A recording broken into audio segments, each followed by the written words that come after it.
Stunties. There you go. Stunted trees and stunties. Yeah, the both of them, right? Why not, man? Why not? All right, what do we have for Army Red then, SirEx? All right, for the vampires, we have Manfred von. Oh, hello.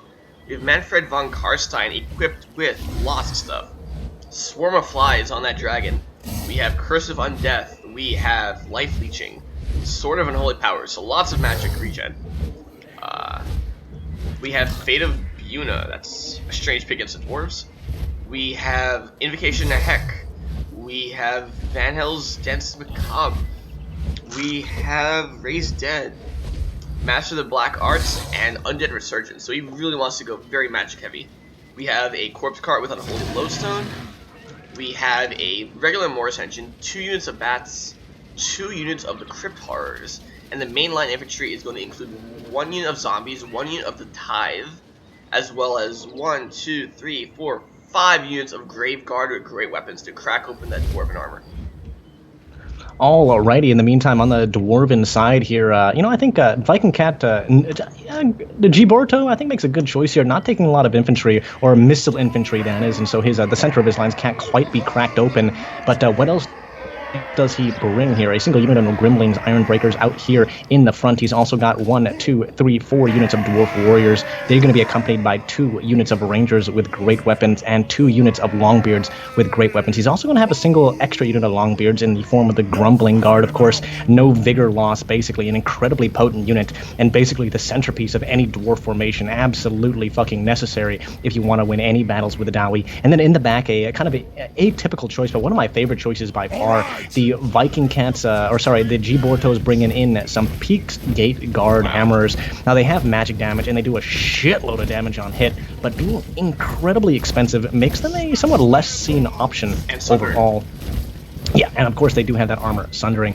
Now, we're going to have some leadership here as well. It's going to be a Rune Lord on an Anvil of Doom, making that Wind of Death even less useful if it does end up coming down. Now, he's got a lot of good stuff on him. He's got the Master Rune of Negation, Wrath and Ruin, and Oath and Steel. He's also deciding to bring the Locus of Power for some extra magic resistance, and Hearth and Home, as well as the Forge Fire for some armor-piercing damage. We'll see how useful that is against the vampire counts. Runesmith, by the way, also going to be bringing a very similar kit. He's got Wrath and Ruin, he's got Negation, as well as the Oath and Steel, also bringing the Forge Fire. Lots of extra points being spent on Forge Fire. Stromny Redbeard for some extra leadership, Groth One Eye for some more leadership, and then finally the Master Rune of Grungy, which honestly completely useless against the vampire counts. Indeed, that's a very weird pick.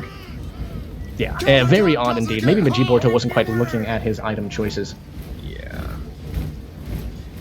So we're not going to see any Wind of Death, unfortunately, for Manny, but he is using a Fate of Buna on those Peak 8 Guard, which is doing more damage than I expected, but still not with all those resistance to magic abilities.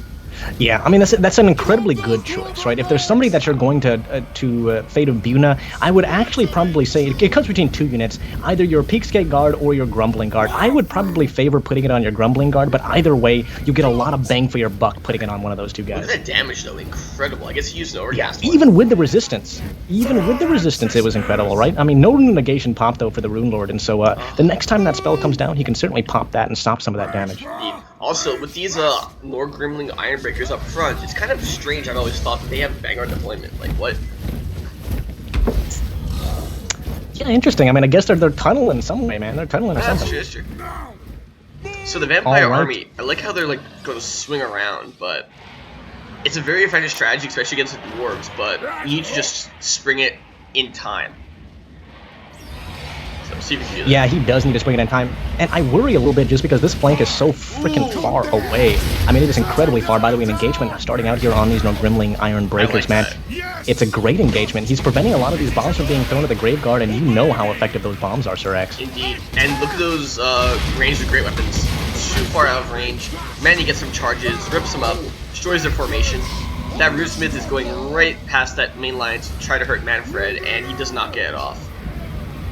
Yeah, and again, a huge part of the value of these No Gremlins Ironbreakers is not going to be able to be used here, so they're not going to be able to throw their bombs in here before the Graveguard do engage, and now we have the massive engagements going on either side. SirEx, we have the Great Weapon Rangers going to move back just a little bit further. The Crypt Guard, or the Crypt Horrors rather, have managed to engage with those Dwarf Warriors. The Tithe will follow up on them very soon indeed. The Graveguard engaging with the Longbeards in the front, but there's two Longbeards and a Longbeard and a Dwarf Warrior on one Graveguard. Not sure how well that's going to go, but it's the flank. I think it's the story of the flank that might win this battle for the Vampire Counts here. SirEx, they have a very strong flank on that left-hand side, and I'm not sure if the Dowie have the tools to deal with that particular problem. Agreed, but the Dowie are doing pretty well with their archers. They have them pretty unengaged, but that's going to come to a stop real soon. Like this flank over here is doing very well for the vampires. The middle, he's losing a little bit, but that's where his general is, and like he's just squeezing him up, and he's wasting the dwarves are wasting their Peak Gate Guard and their Grumbling Guard and their Nor Gremlins in the middle, and there's just way too much. Everybody is fighting in that center there for the you know, I would have to agree, man, that blobbing, not getting very effective trades, and the one thing that's going to turn this battle in his favor is if this Manfred von Karstein gets a little bit too greedy, stays in the fight a little bit too long, and if he can kill him, then he'll be in a good position, and it looks like the Runesmith, by the way, may in fact end up going down here, and that's going to be bad for the Dowie. You know, it actually is getting worse and worse for the Dowie. The Mortis engine is just wreaking havoc all across the back lines. These bats have routed that unit of Rangers, man, and more Dowie are running for the hills. Yeah, and a Fate unit goes down on those North Gremlin Ironbreakers, which is surprisingly good. And that Mortis engine is wreaking havoc in the backlines. He really is, man. Those Dowie are going to be running away or wavering at the very least, and there's a lot of options for more rear charges going to be opening up here for Viking Cat in 91 as soon as he chases these guys in the back down. These Fellbats, by the way, guys, not the greatest combatants in the world, but a bunch of bats to the rear when you have a bunch of Cryptors in the front will scare even the stoutest of little midget men. Oof! And Manfred doing some intense knockback, and it's summoning some zombies right in the middle of that knockback unit, so they're still spread out. Very good, and they're starting to throw their bombs, but not very effective. Yeah, the No Gremlins Ironbreakers are having a seizure right now. I'm not exactly sure what they're aiming at, but whatever they're aiming at, well, it's certainly dead, I hope, because they did certainly not kill anything in the front for their act. And the zombies didn't get hurt. These Graveguard are barely hurt, or they're getting hurt right now at 22, but that volley did absolutely fucking nothing. And now we have again, you know, the collapse of the Dwarven lines. We've seen a lot of this today, a lot of very good flanking maneuvers from the players today. I can't say that I think the Dwarves are going to come out with an advantage in this particular matchup, but I mean, what can they do to bring it? I don't know. What can they do to bring it back, SirEx? Well, he somehow has to clump up his guys, but it's way too late right now. Yeah, it's absolutely true, man. Way too late. Everybody is crushed. Everybody is running away. Headmaster, well, Dwarves are really bad in multiplayer, high-level play. What can you do? Headmaster, they were very good up until like 4 weeks ago when people discovered chariots. Yep. They have like no way to... The only way to stop chariots is to shoot them up, and like even the Slayers won't do anything. Yeah, exactly, and unfortunately the Dwarven artillery just doesn't quite have it to take on the chariots before they reach the Dwarven lines. Viking Cat with another extremely convincing win there against Gborto, the Vampire Goat, and you know, we didn't see the defensive geometry out of Gborto, but I think that Viking Cat just played the game too well here. SirEx baits out No Gremlins Ironbreakers, gets some damn good shots on them, kills the Runesmith very early on, and gets some fantastic flanks all around, forcing the Dwarves to get away from the center and isolate themselves, and one by one they go down. Indeed, and again, Viking Cat knew exactly who he was against, bringing all those great weapons, great weapon Graveguard, and look at those poor Dwarven warriors, like, nothing, he just got slaughtered. And like, yeah, they really... His elite units were just like way too costly, and he didn't support them enough. Yeah, I think you're quite right in that respect. I think also that, you know, the choice of the Rangers, man, I think probably would have been better if he had chosen Ulthuar's Rangers. Yeah. One Ulthuar's plus one Great Weapon Ranger, so we can get that mark down and really take care of business when that Vampire Dragon comes down. But unfortunately, couldn't quite do it, and Viking Cat taking that battle for himself.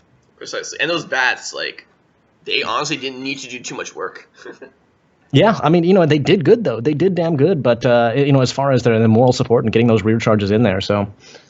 Batch of surprising good 101, fair enough. Video Zero Exile. The next game is coming up, guys. It's going to be